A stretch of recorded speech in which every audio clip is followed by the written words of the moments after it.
नमस्कार दोस्तों। जब भी भारत की आज़ादी की बात होती है तो हमारे दिमाग में एक ही तारीख आती है, 15 अगस्त 1947। लेकिन क्या आप जानते हैं कि भारत का एक ऐसा राज्य भी है जो उस दिन आज़ाद नहीं हुआ था, और इतना ही नहीं, वो राज्य कभी भी अंग्रेज़ों का गुलाम नहीं बना।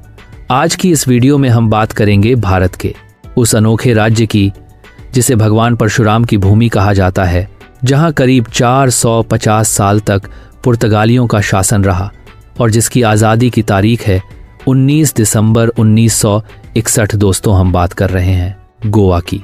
तो चलिए शुरू करते हैं इस ऐतिहासिक और रोचक कहानी को। 15 अगस्त 1947 को भारत को अंग्रेज़ों से आज़ादी मिली। इसके बाद 26 जनवरी 1950 को भारत एक संप्रभु गणराज्य बना। लेकिन इसी दौर में भारत के पश्चिमी तट पर बसा गोवा अब भी विदेशी शासन के अधीन था। कारण साफ था, गोवा पर अंग्रेज नहीं बल्कि पुर्तगाली शासन कर रहे थे। जब पूरा देश अंग्रेजों के खिलाफ लड़ रहा था, तब गोवा की लड़ाई एक अलग साम्राज्य से थी। यही वजह है कि गोवा का स्वतंत्रता संग्राम 1947 में नहीं बल्कि 1961 में जाकर पूरा हुआ। अब सवाल उठता है, जब पूरा भारत अंग्रेजों के कब्जे में था तो गोवा कैसे बचा रहा? दरअसल भारत में सबसे पहले आने वाले यूरोपीय अंग्रेज नहीं, पुर्तगाली थे। साल 1510 में पुर्तगाली सेनापति अल्फांसो डी अल्बुकर्क ने गोवा पर कब्जा कर लिया। उस समय गोवा आदिलशाही सल्तनत के अधीन था। पुर्तगालियों ने समुद्री व्यापार, मसालों और रणनीतिक स्थिति के कारण गोवा को अपना मुख्य केंद्र बना लिया। जब अंग्रेज भारत में धीरे धीरे फैल रहे थे, तब गोवा पहले से ही पुर्तगाल का मजबूत उपनिवेश बन चुका था। इसी वजह से अंग्रेज कभी गोवा पर शासन नहीं कर पाए। गोवा का इतिहास सिर्फ राजनीतिक ही नहीं बल्कि पौराणिक भी है। मान्यता है कि गोवा को भगवान परशुराम की भूमि कहा जाता है। पौराणिक कथा के अनुसार एक समय यह पूरा क्षेत्र समुद्र के पानी से भरा हुआ था।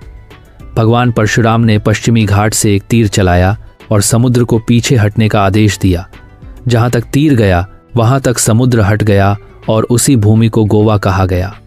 इसी कारण गोवा को परशुराम क्षेत्र भी कहा जाता है। इतिहास की बात करें तो गोवा ने कई बड़े शासकों का शासन देखा है। शिलाहार वंश, कदंब वंश, बहमनी सल्तनत, आदिलशाही शासन कदंब शासकों के समय गोवा एक महत्वपूर्ण सांस्कृतिक और व्यापारिक केंद्र था। बाद में बहमनी और आदिलशाही शासन आया, लेकिन 16वीं सदी में यूरोपीय ताकतों ने भारत की ओर रुख किया। यहीं से गोवा के इतिहास ने एक नया मोड़ लिया। पुर्तगाली शुरुआत में व्यापारी बनकर भारत आए थे। मसाले, रेशम और समुद्री व्यापार उनका मुख्य उद्देश्य था। लेकिन धीरे धीरे उन्होंने सैन्य ताकत और चालाकी से गोवा पर कब्जा कर लिया। पुर्तगालियों ने गोवा को अपना पूर्वी साम्राज्य की राजधानी बना दिया। करीब 450 साल तक गोवा पुर्तगाल के अधीन रहा, जो भारत में किसी भी विदेशी शासन से कहीं ज्यादा लंबा समय है। लंबे शासन के बावजूद गोवा के लोगों ने पुर्तगालियों को कभी खुलकर स्वीकार नहीं किया।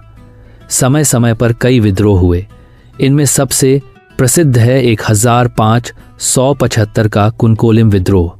इस विद्रोह का नेतृत्व स्थानीय देसाई सरदारों ने किया। हालांकि पुर्तगालियों ने इन आंदोलनों को बेरहमी से कुचल दिया, लेकिन स्वतंत्रता की आग कभी बुझी नहीं। 20वीं सदी में गोवा में राष्ट्रीय आंदोलन तेज हो गया। गोवा की राजधानी का इतिहास भी काफी दिलचस्प है। शुरुआत में राजधानी थी वेल्हा गोवा, जिसे आज ओल्ड गोवा कहा जाता है। लेकिन बीमारी, जनसंख्या और प्रशासनिक कारणों से 1843 में राजधानी को पणजी स्थानांतरित कर दिया गया।